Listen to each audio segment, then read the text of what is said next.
नमस्कार, जय शिवराय, जय महाराष्ट्र. सकाळपासून बातम्या पाहतोय. पहिल्यांदा बातमी आली चित्रदुर्ग कर्नाटक येथे एका एसटी महामंडळाच्या बसला अडवून त्या कंडक्टरला काळं फासून त्याला कन्नड बोलता येते काय म्हणून विचारण्यात आलं आणि त्याला मारहाण करण्यात आली. त्याचे पडसाद म्हणून कोल्हापुरात शिवसैनिकांनी कर्नाटकाच्या बसेस अडवून त्यांना जाब विचारला. पण याचं मूळ खऱ्या अर्थानं बघितलं तर काही वेगळंच सत्य समोर येते. काल बेळगावमध्ये मला वाटतं पाळेकुंद्री येथे जवळपास मारियाळ गावाच्या आसपास एक घटना घडली. एक कंडक्टर त्या ठिकाणी त्या बसमध्ये होता. एक अल्पवयीन भाऊ बहीण त्या बसमधून प्रवास करत होते.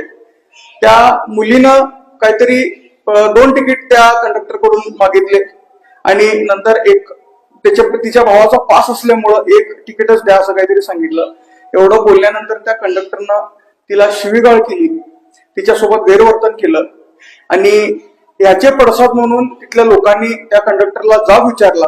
त्यांना सुद्धा त्यांना अतिशय उद्धट उत्तरे दिली आणि त्यातून त्या नागरिकांनी त्याला चोप दिला.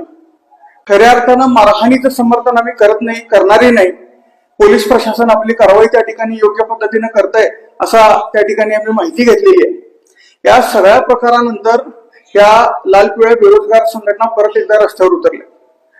या घटनेनंतर आपलं काळं कृत्य बाहेर येतोय म्हणून, आपला नीच चेहरा लोकांसमोर येईल म्हणून त्या भीतीनं त्या कंडक्टरनं याला फाशीचा रंग द्यायचं काम केलंय आणि बेळगावची शांतता बिघडवण्याचं काम केलंय.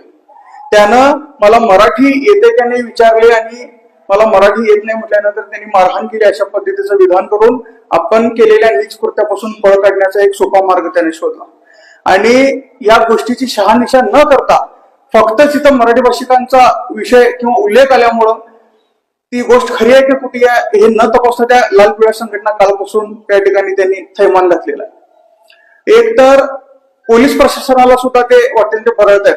पोलीस प्रशासन एकतर्फी त्यांच्या बाजून असते तरी सुद्धा ह्या गोष्टीचं समर्थन करता येत नाही. त्यामुळे पोलिसांनी पॉक्सो अंतर्गत त्या कंडक्टरवर गुन्हा घातलेला. मग तो तपासांतीच घटला असणार आणि या नीच प्रवृत्तीचा विरोध करण्याऐवजी या नीच प्रवृत्तीचं समर्थन करून अशा नालायक लोकांना वाव देण्याचं काम या कन्नड संघटना करतायत.